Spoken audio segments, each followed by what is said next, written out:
Good evening, Bearcats. This is 1.9 inverse functions, and we're on day 3. Tonight we have a little bit more reading and taking of notes than usual.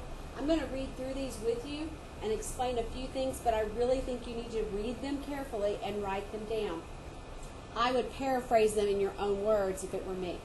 So, one-to-one functions. We're going to talk about one-to-one functions. One-to-one functions basically mean that you have a function and you have an inverse, and that inverse is a function.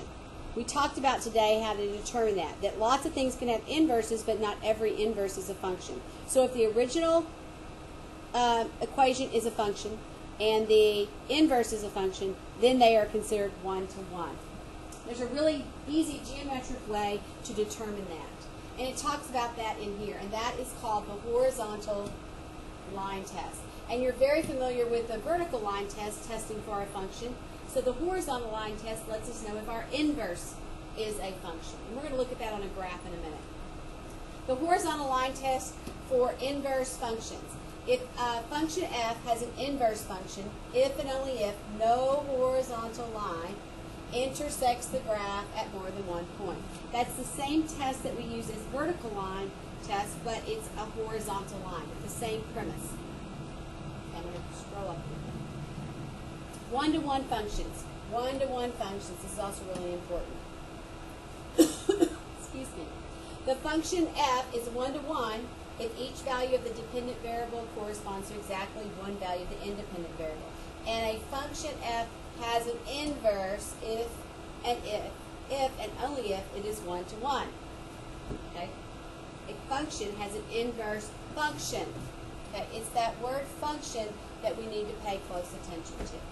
All right, so make sure you read through this carefully on your own. Think about it, pause, reflect on it a little bit, maybe write it in your own words. Don't just copy it down verbatim. But these are going to be great notes for you to have, especially you seniors if you're going off to college soon in just a few short months. All right, let's take a look at this horizontal line test and what it looks like. In figure number A, or in part A, we have a graph that the cube root, or x cubed minus 1, x cubed minus 1. And that graph, that function looks like that. If we were to reflect it over the xy, or y equals x axis, then it would also be a function. And how we know that is that we use the horizontal line test. So notice the horizontal line right here.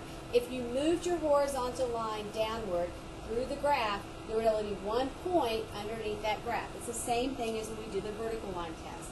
Because that's true for a horizontal line, then the inverse of this particular function would also be a function. It could not just an inverse, but an actual function. All right, let's take a look at the second situation, part B. This is a graph of a quadratic. If we take this quadratic and we notice the horizontal line, if we run that horizontal line through our graph, there are more than one point underneath there at once. Therefore, when we take the inverse of this function, then it would not be, take the inverse of this function, the inverse would not be a function. So we're really talking not about whether something has an inverse or not. We can write an inverse or draw an inverse of almost any graph that we have, any picture we have. The problem is that inverse a function or not. We're going to learn a little bit more about that later on in our trig units as well. Okay, so think about this, make your notes, draw your pictures, pause. I'll be right here waiting when you get back. All right, maybe you're back.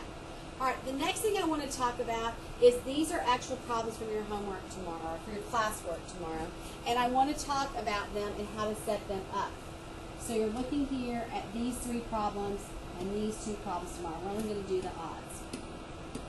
Okay, these are right out of your textbook. We're going to work problem 69 together tonight, and we're going to set that up. In just a minute, after I work a few things, I'm going to tell you something. So I want you to be shh. I want you to listen really carefully and not share this with any of your friends. When you come in tomorrow, I'm going to have maybe some sticky notes on the tables. Or I may be standing at my door, and you can ask me, hey, Miss Lauren, do you have the note? And I'm going to give you a sticky note, or I'm going to give you a small piece of paper, and on that piece of paper, I'm going to have you write something down. I'll tell you what that is in just a minute. the only way you're going to know to ask for that piece of paper and to write it down and to give it back to me is if you've listened to the video. So please don't share this with your friend. I'm trying to check to see how many people are listening and doing what they're supposed to do and how many are not. So then you'll get it back to me. It's not going to penalize anybody who didn't, but I am going to maybe give you a little bonus for those who did. We may do this periodically. It's another way for me to check to see if you're doing your preparation at home for class. Because unless you prepare at home for class, you're not going to get the full use of your class time and all the questions that you might have. All right, so let's take a look at this. We're supposed to perform these operations. Well, this is just like f of g of 1. And we've done that before, except you notice the little inverse, the little negative 1s make it an inverse. So we need to take the f of g of 1 of the inverse functions. So we're going to be using this function. Here's our f function, and here's our g function. Well, the first thing we need to do is actually find their inverses, because that's what we'll be using. So let's do that first. Let's try to find the inverse of the first one. Remember, we're going to change our f of x to y. That's how we start finding inverses. So I'm going to go over here and I'm going to write y equals 1/8 x minus 3. And then we're going to do the big switch. We're going to say x equals 1/8 y minus 3. And then this is the part that I prefer. It's kind of an optional part. I'm going to flip them and we're going to write 1/8 y minus 3 equals x. Just putting the x stuff on the y stuff on the left. And then I'm going to solve for y. So I'm going to add the 3 over here. I added it here and got rid of it. So now I have 1/8 y equals x plus 3, and that's one piece of information. And then I'm going to multiply by 8 to get rid of my 8. So I've got to multiply all of this by 8. If I distribute through the 8, I would get y equals 8x plus 24. 8x plus 24. Okay. Tomorrow, when you come in, you're going to ask me for a piece of paper, and you're going to write on that piece of paper 8x plus 24. You're going to write this part on that paper. And I'm going to know that you watched the video because of that. If we really want to write it as the inverse, of course, we would change the y and eliminate the y and write as f equals negative 1 of x. And that would be read, we would read that as the inverse of f of x is equal to 8x plus 24. So 8x plus 24 is what you're going to write down tomorrow. So keep that in mind. Have it written somewhere. Or you know what? You could just write it on a piece of paper. Let's switch that. You write it on a piece of paper, just a little piece of paper, and hand it to me when you walk in the door. Then no one will know. They'll just think you're handing me something. And then we'll see how many of you hand it. Make sure your name and class period's on there. Okay, so one more time, you're going to write on a small piece of paper 8x plus 24, and when you walk in the door tomorrow, if I'm in the room, hand it to me in there. If I'm standing outside, I'll try to be standing outside. You're going to hand it to me as you walk in the door. Then I'll know that you really watched the video and took your notes. All right, here we go.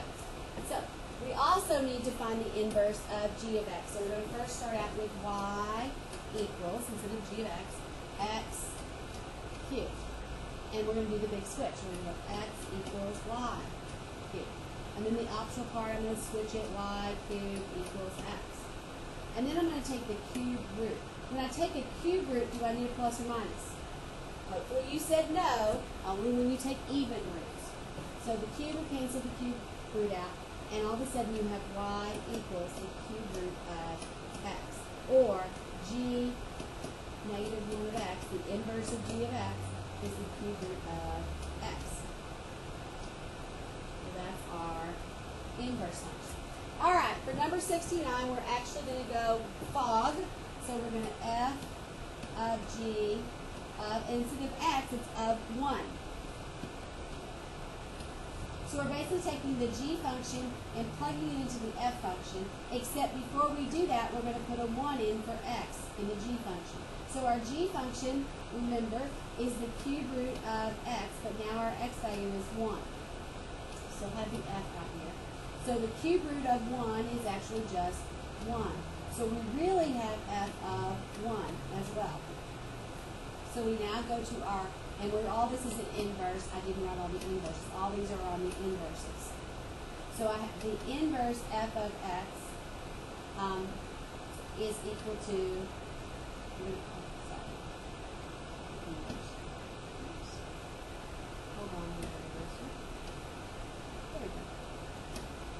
So we're using the inverse function. So we're going to take 1, and we have f of, and the inverse of 1. Now we're going to plug 1 in for the x in our f function. So we're going to have 8 times 1 plus 24. And that would be 8 plus 24, which is 32. And that's your answer. But tomorrow you're going to hand me a piece of paper when you walk in. It can be just a little piece of paper. I don't need it to be really large. Put your name on it and make sure it has 8x plus 24 written on it. Don't share with your friends. See how many of you watched and how many that didn't. Okay? Just be a little thing we're going to do. Don't worry, nobody's going to be majorly penalized. It's just going to be something kind of fun to figure out who's watching. All right, let's go down. So you'll use those two inverse functions to complete your classwork tomorrow. The last part of your classwork tomorrow will be some skill review. I'm going to work one of these with you. Actually, I want you to work a couple of them on your own. I changed my mind. I want you to work a couple of these on your own.